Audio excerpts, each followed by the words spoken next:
You clicked on this video to see the demon core. Here it is, a 14-pound solid ball of radioactive plutonium. It was designed to be the third atomic bomb dropped in World War II, but it never exploded. Instead, it just sat on a desk and without ever detonating, it violently killed two of the smartest scientists on Earth.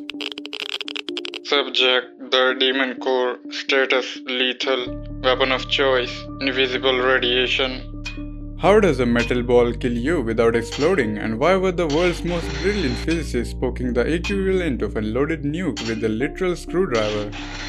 The core is constantly shooting out tiny invisible bullets called neutrons. If those bullets escape into the room, you are completely fine, but if you trap them inside, the core heats up, hits a state called criticality, and blasts you with a lethal tsunami of radiation. In 1945, scientists wanted to see exactly how many bullets they could trap before the core went critical. It's a lot like trying to find the edge of a cliff by walking backwards blindfolded. Enter Harry Daghlian. He was building a wall around the core using heavy tungsten bricks to bounce the neutrons back inside. Every brick made the core hotter. The radiation alarms were screaming. He went to remove a brick to stop the reaction, but his hand slipped. The brick sealed the core. A blinding flash of blue light ripped through the room. Harry tore the brick away, but it was over.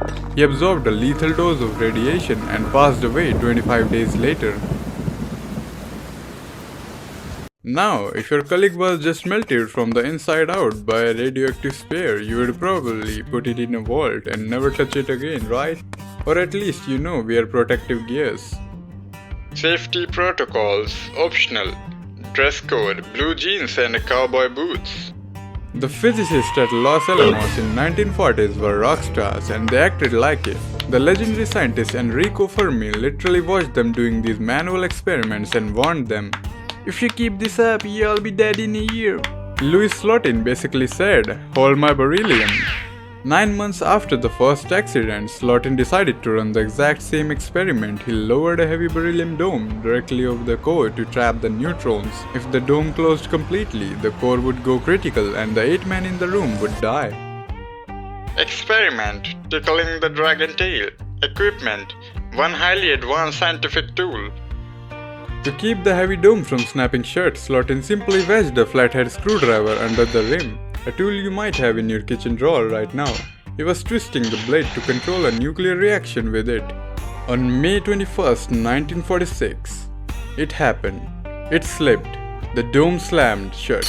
The room was instantly filled with that terrifying glowing blue light, the radiation ionizing the oxygen in the air. Slotin felt a sour taste in his mouth. He bravely flipped the dome off to save his team, but he had taken the full blast. He died 9 days later, and Enrico Fermi was exactly right. Slotin saved the other man by flipping the dome off in less than a second, but it leaves a terrifying question: what would have happened if he didn't? What if the dome stayed closed? Would the demon core have actually exploded right there in the laboratory?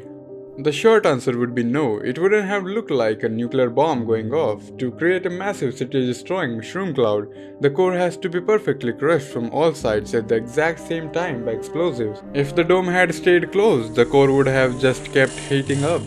It would have become miniature, incredibly angry sun. It would have melted through the desk, melted through the floor, and released so much radiation it would have killed everyone in the building. It would have turned the laboratory into a mini Chernobyl. Final report: the demon core has been decommissioned. Human hands banned from contact. After Slotin's death, the government finally realized that human hands are way too clumsy to hold the apocalypse. They banned all hands-on experiment. The demon core was melted down, its material recycled into a different weapon. It never got to be the atomic bomb it was designed to be. Instead, it became a legendary ghost story of science, a terrifying reminder that when you play games with the fundamental laws of universe, you better bring more than just a flathead screwdriver. Hey, if you're still here listening to my voice right now, thank you seriously. Animation takes a massive amount of time, and the fact you stuck around for the entire video means the absolute world to me. You guys are the reason I get to keep making these crazy history videos.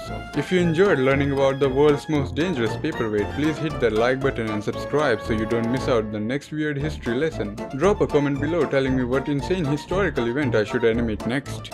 End of the transition, and seriously, keep your screwdriver in the toolbox.